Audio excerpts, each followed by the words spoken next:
Olá, pessoal. Eu sou a professora Ivana da Cruz, da Universidade Federal de Santa Maria, e aqui nesses nossos novos embriovídeos, a gente vai aprender a fazer esquemas e mapas conceituais da embriologia para ajudar a fixar a matéria, para ajudar a compreender melhor, ou até mesmo para ajudar a fazer uma boa prova. Então, vem comigo. Antes de tudo, essa aula vai ser um pouco diferente.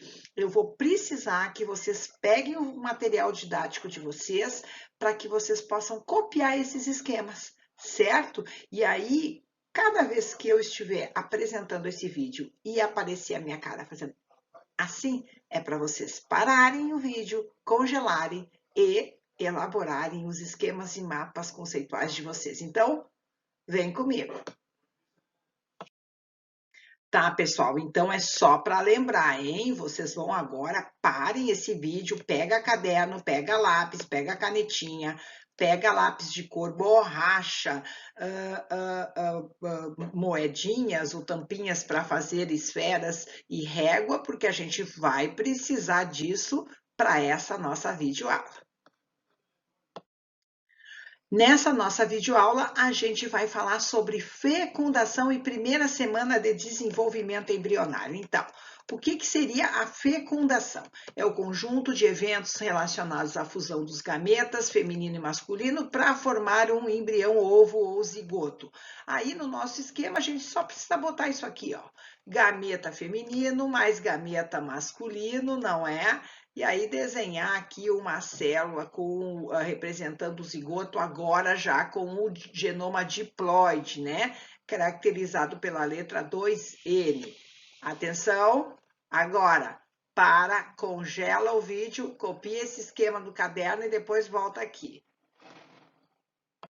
Para essa aula, a gente vai precisar relembrar a estrutura dos gametas. Então, vamos desenhar no nosso esquema, não é? O nosso ovócito secundário, não é? Mostrando aí o ovócito, o pronúcleo, mostrando que ele é 2N, ele não terminou a meiose 2, como a gente já sabe. A zona pelúcida, que envolve o ovócito e foi produzida por ele e que é uma camada glicoproteica meio gelatinosa, extremamente fundamental para a fertilização, e finalmente as células que envolvem, não é, o nosso gameta, que são as células foliculares, reconhecidas em conjunto como corona radiata.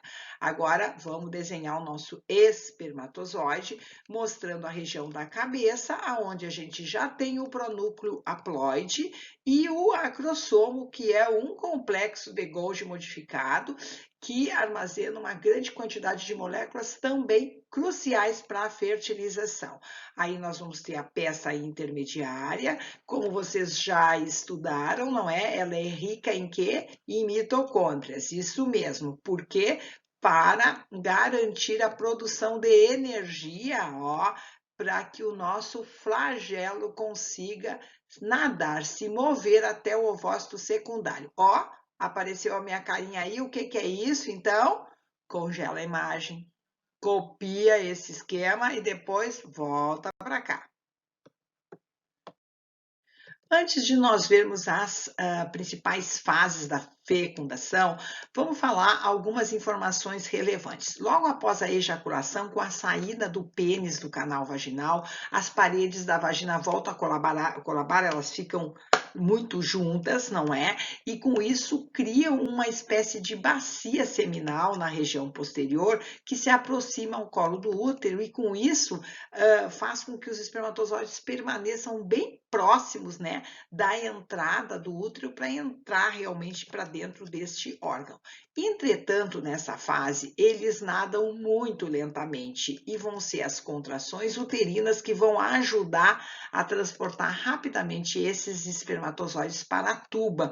Isto leva de 5 a 20 minutos, certo? E aí os espermatozoides chegam muito próximos da tuba, que é onde eles têm que estar para poder chegar mais rapidamente ao ovócito. Bom, A segunda informação relevante diz respeito à sobrevivência dos espermatozoides. É fato que o espermatozoide sobrevive mais do que o ovócito. O ovócito sobrevive cerca de 24 horas depois da ovulação, enquanto que os espermatozoides sobrevivem cerca de 80 horas, 5 dias dentro do canal, dentro do interior da mulher. Quando os espermatozoides, entretanto, são depositados no canal vaginal, existem cerca de 250 milhões de espermatozoides, mas grande parte deles já está morto e uma grande parte vai morrer. Isso faz com que apenas 5 milhões consigam entrar dentro do útero. E agora, pasmem, só de 50 a 200 vão chegar realmente a rodear e a circundar o ovócito secundário. Meu Deus, né? Um monte de gente morreu pelo caminho, não é? E é por isso que muitas pessoas consideram que os espermatozoides são competitivos. Nananina, eles são cooperativos, certo? No mínimo, a gente vai precisar de 1 milhão de espermatozoides para ingressar dentro do útero para que a fertilização tenha sucesso, certo? Então, o espermatozoide funciona que nem uma equipe de futebol. Todo mundo joga, um faz gol, todo mundo fica feliz. Bom, a terceira informação prévia relevante diz respeito à atração dos espermatozoides pelo ovócito. Muitas pessoas perguntam, nós temos 2 ovários, 2 tubas, como é que o espermatozoide sabe para qual tuba ele ir? Na real, os espermatozoides são atraídos pelo ovócito via produção e liberação de moléculas por esse gameta, não é? A gente descobriu que essas moléculas são evolutivamente conservadas, ou seja, naqueles animais bem simples de reprodução sexuada, já existe a produção dessas moléculas que atraem o espermatozoide para o ovócito da espécie. Principalmente essas informações foram obtidas a partir de estudos lá com os ouriços do mar. Entre essas espécies, a gente pode destacar o ácido hialurônico e a Rhesactia esperacti, que foram substâncias que se mostraram não só importantes para atrair o espermatozoide, mas também para aumentar a produção de energia do espermatozoide e para aumentar, assim, a motilidade, ou seja, o ritmo de natação, a velocidade de natação até o ovócito. Bom, pessoal, agora que a gente já falou dessas informações relevantes, quais seriam então as principais etapas da fecundação? Começa com a capacitação e hiperativação do espermatozoide, depois a passagem do espermatozoide através da corona radiata, depois a reação acrossômica, ligação à zona pelúcida. Aqui eu faço um comentário que às vezes é dado a ligação à zona pelúcida e reação acrossômica depois, não faz mal, são reações que acontecem meio que concomitantemente. A reação cortical do ovócito, finalização da meiose do ovócito 2 e expulsão do segundo corpúsculo polar, fusão dos pronúcleos, ativação do genoma do embrião e, finalmente, a primeira mitose zigótica. Ufa! É um monte de coisa, né, pessoal? Aqui a gente não vai ver a ativação do genoma do embrião, certo? A gente vamos nos concentrar nessas primeiras etapas. Bom, para facilitar a vida de vocês, então, eu sugiro que vocês copiem esse esquema aqui, ó. Desenha no caderno de vocês, ó, bem bonitinho aí o nosso ovócito e coloca lá, ó, as fases da fertilização. Capacitação e ativação, depois vocês desenhem passagem pela corona radiata, ligação à zona pelúcida e reação acrossômica, fusão das membranas, não é, do espermatozoide com o do ovócito, bloqueio, reação cortical. Aqui eu já digo para vocês que essa reação é super importante porque ela é o bloqueio definitivo à polispermia, ela não vai deixar que outro espermatozoide consiga se ligar e entrar para dentro do ovócito. E aí, finalmente, a migração e fusão dos pronúcleos. Antes disso, é claro, a finalização da meiose, tá? Então, vai lá, ó, para esse vídeo agora, congela, faz o teu esquema, desenha, depois volta para cá. Então, agora vamos falar sobre capacitação e hiperativação do espermatozoide.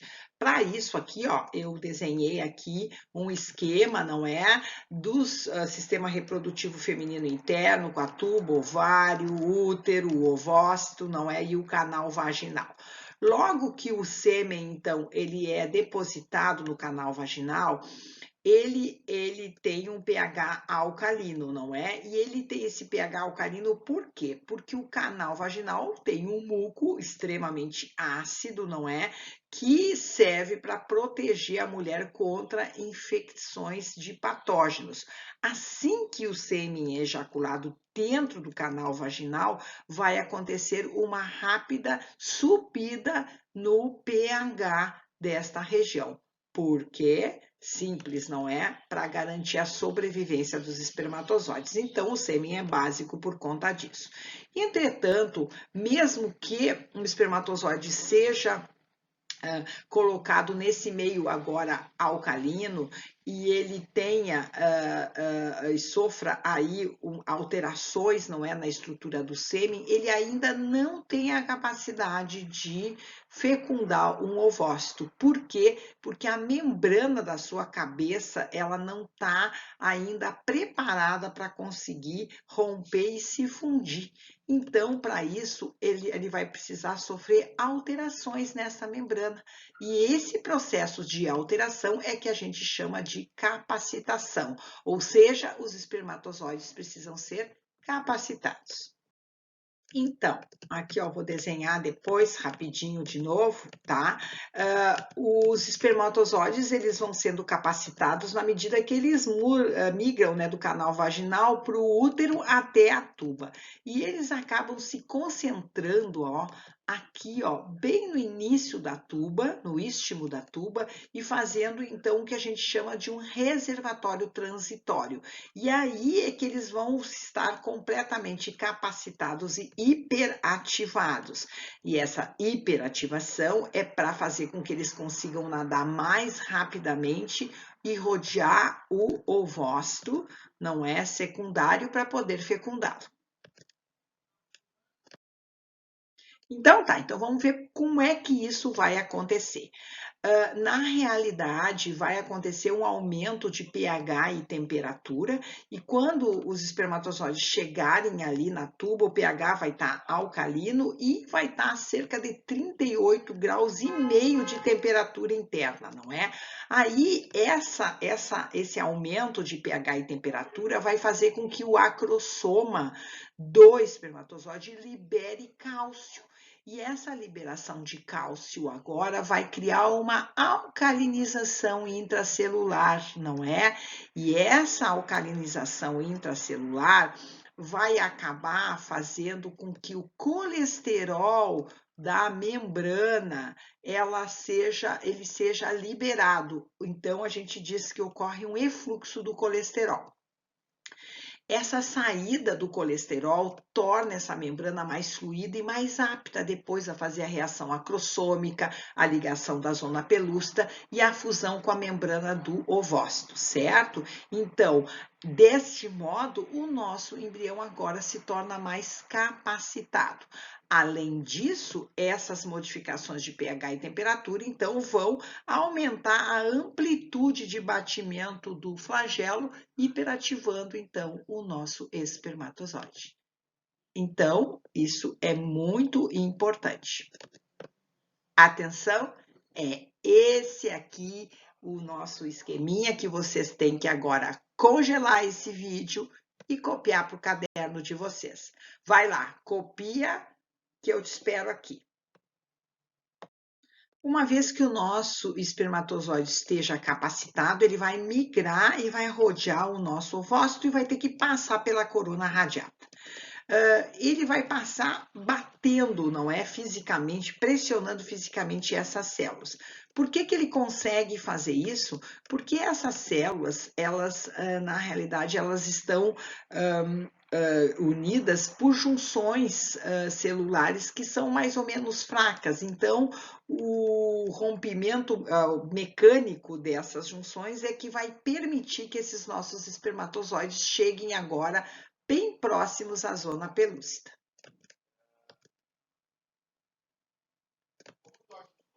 Atenção, para de novo, copia, faz esse slide, mostra que é para o rompimento mecânico e aí depois volta para cá que eu estou te esperando. Bom, então agora o que vai acontecer? Vai acontecer a ligação à zona pelúcida e a finalização da reação acrossômica, certo? Então vamos ver por que isso é importante. A zona pelúcida, então, é aquela camada secretada pelo ovócito e ela possui uma série de proteínas importantes para a fertilização, que nem as EP1, EP2, EP3, certo? Aí, quando o primeiro espermatozoide toca nesta zona pelúcida, nessa geleia, vai acontecer reações muito rápidas que vão impedir, inclusive, que outros espermatozoides consigam se ligar a ela, tá? Então, essa ligação vai acontecer porque o espermatozoide possui receptores, não é para essas proteínas, certo? Então, vamos ver agora mais de perto como é que acontecem essas reações. Tá? Então, o que vai acontecer, ó, eu vou desenhar aqui e eu vou mostrar aqui, ó. Inicialmente, o espermatozoide vai se ligar com a proteína ZP3 da zona pelúcida. Mas ele só consegue fazer isto e ele só vai conseguir depois se fundir, não é, com a membrana do ovócito na presença da proteína ZP2.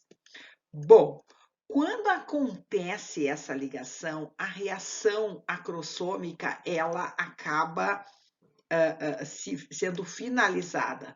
Por quê? Porque vai acontecer agora uma fusão da membrana do acrossomo com a membrana do espermatozoide, que por sua vez vai romper e vai jorrar o conteúdo do acrossomo para dentro ali, ó, da zona pelúcida, certo? Então, acontece a liberação do conteúdo acrossômico, tá? Entre essas moléculas liberadas está a acrosina. E o que a acrosina faz? Ela digere a zona pelúcida. Ela é uma espécie de enzima que ela vai começar a decompor, a degradar a zona pelúcida. Por quê? Porque se ele não degradar, ele não vai conseguir tocar na membrana do ovócito para se fundir. Tá? No momento que vai acontecendo essas reações, a zona pelúcida vai se tornando cada vez mais impermeável à ligação com os outros espermatozoides. Tá? Por quê? Porque nós temos que começar a prevenir a polispermia, ou seja, a potencial entrada de mais espermatozoides para dentro do nosso ovócito. Para tudo e copia isso daqui. Para mim, essa aqui, ó, é o esquema que mostra bem tanto a ligação da zona pelúcida quanto a reação acrossômica. Copia que tu não vai errar na hora de entender e de estudar para a prova. Para o vídeo, então, faz isso e eu fico te esperando aqui, sem problema nenhum. Tá, então agora a gente consegue estudar um pouco melhor como é que vai acontecer a fusão das membranas gaméticas. Vamos desenhar aqui então o nosso esquema e vamos comentar em primeiro lugar que essa fusão nunca ocorre entre a parte bem superior do espermatozoide, até porque ela já foi rompida, não é, da membrana com o ovócito. Não, quem vai se ligar vai ser a membrana da região lateral da cabeça, não é? Que nem eu estou mostrando nesse esquema aí, e numa região que a gente conhece como zona equatorial, tá? Essa ligação ela vai ser induzida pela presença da fertilina, que é uma molécula, então, importante, e que vai agora fazer com que as proteínas ligantes presentes no ovócito, que a gente conhece como Juno, se liguem a proteínas presentes no espermatozoide, que a gente conhece como izumo.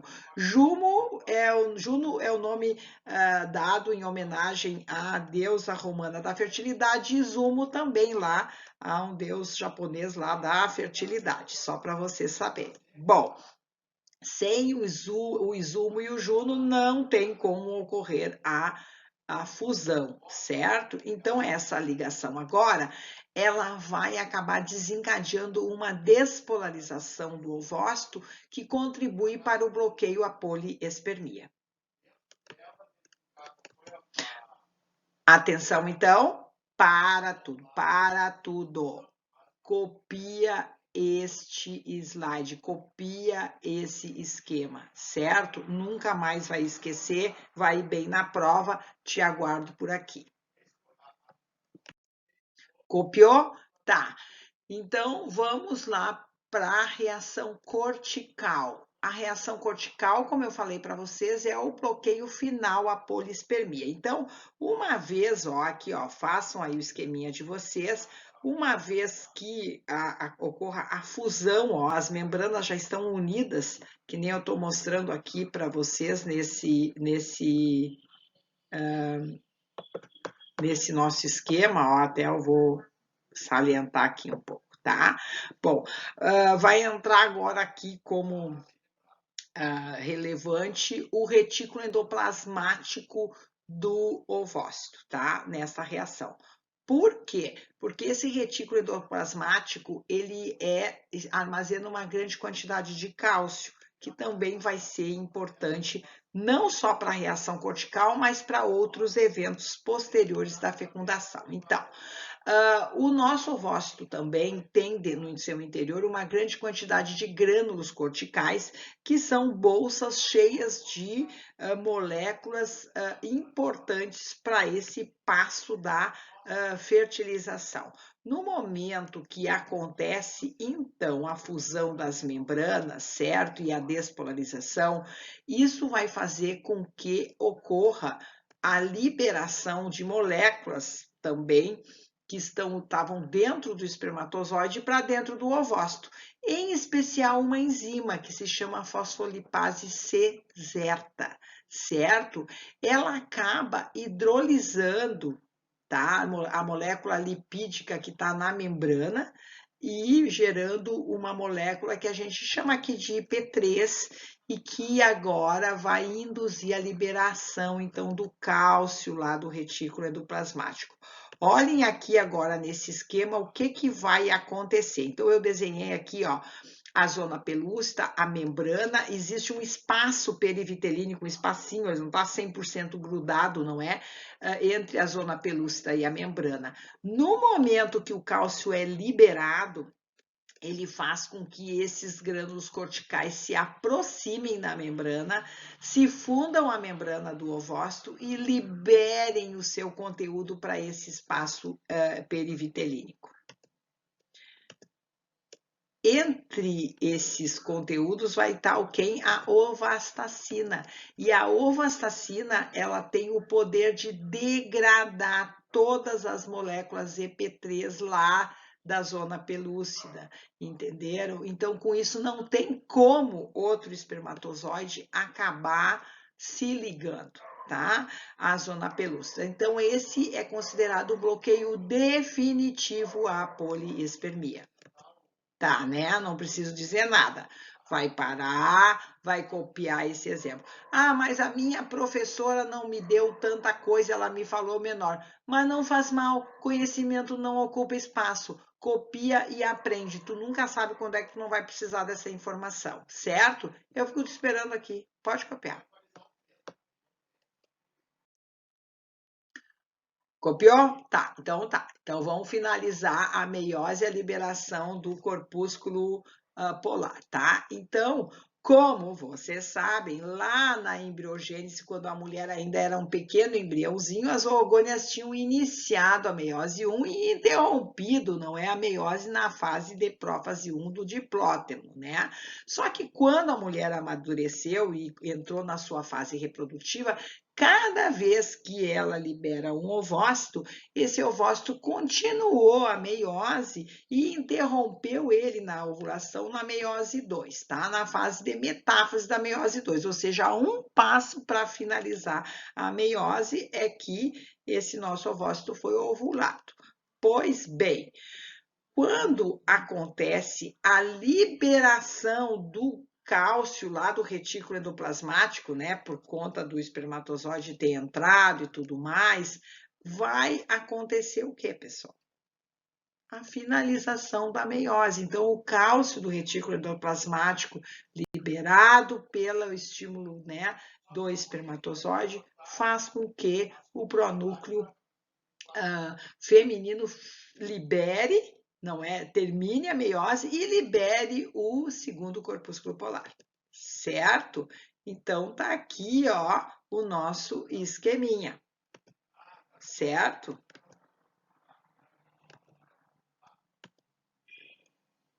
Só para vocês também terem uma ideia, esse término da meiose e a liberação do corpúsculo vai acontecer cerca de 2 a 3 horas depois que aconteceu a fusão do espermatozoide e o ingresso do pronúcleo masculino lá para dentro do ovócito.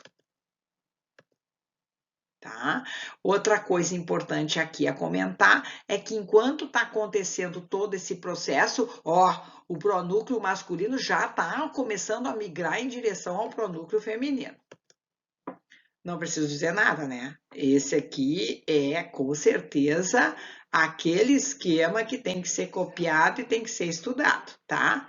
Vai lá, faz isso, eu te espero, não tem problema, eu tenho paciência.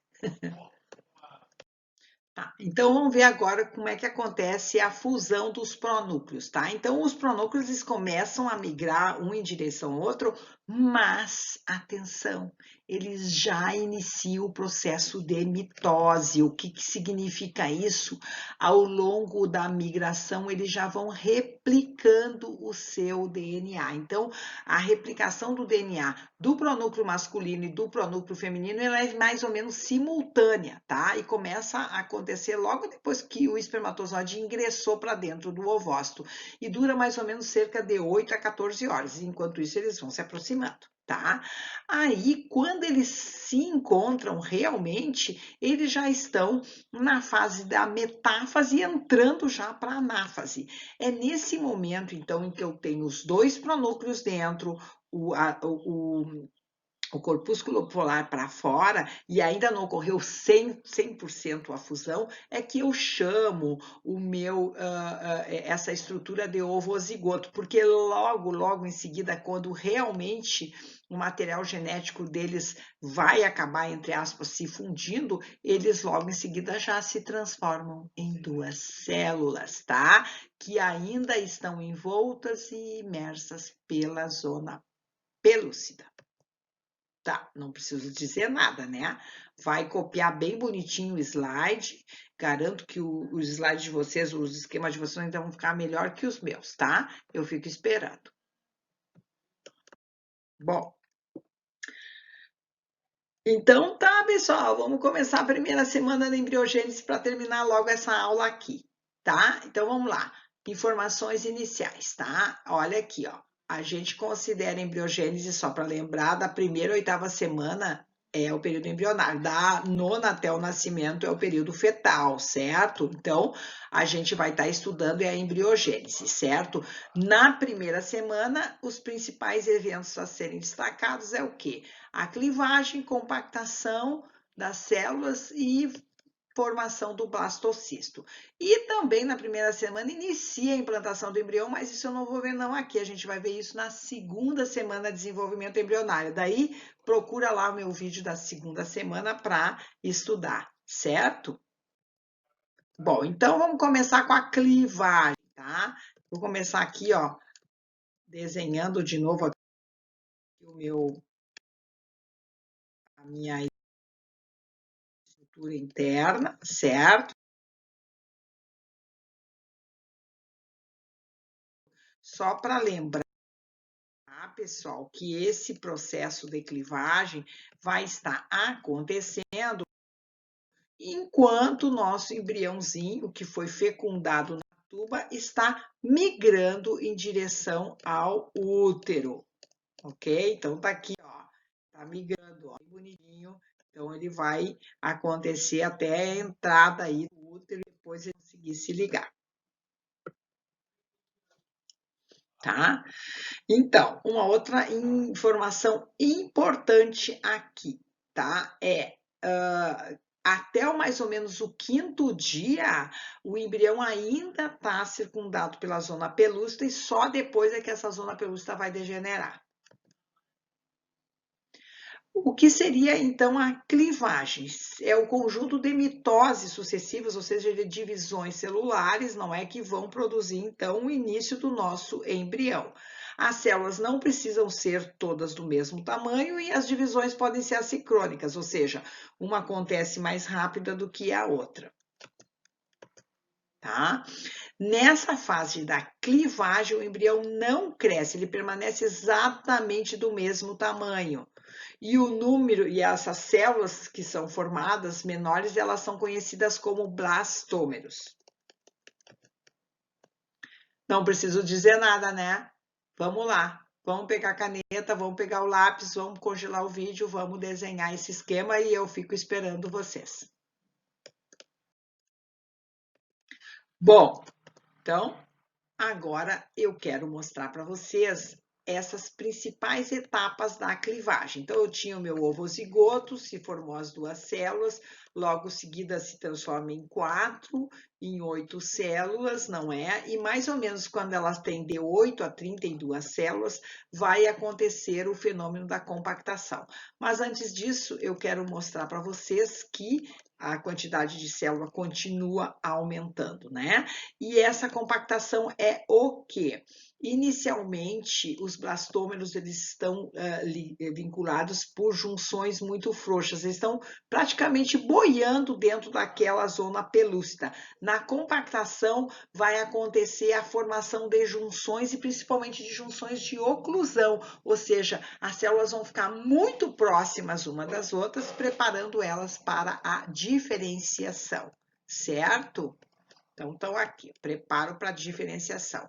Quando elas são, assim, um punhadinho de células, mais de 32, elas parecem como se elas fossem uma amórula, por isso elas são chamadas de mórula. E aí, essas células, nessa fase, começam a secretar líquidos.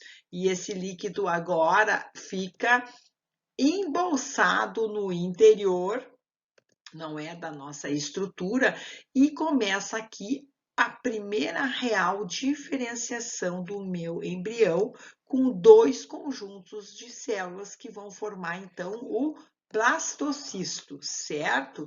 Então, é essa estrutura embrionária que vai se implantar no endométrio uterino. Copia rapidamente esse esquema e vamos voltar para entender um pouquinho melhor do blastocisto, tá? Então tá, vai lá, copia bem bonitinho, bem lindinho e depois volta.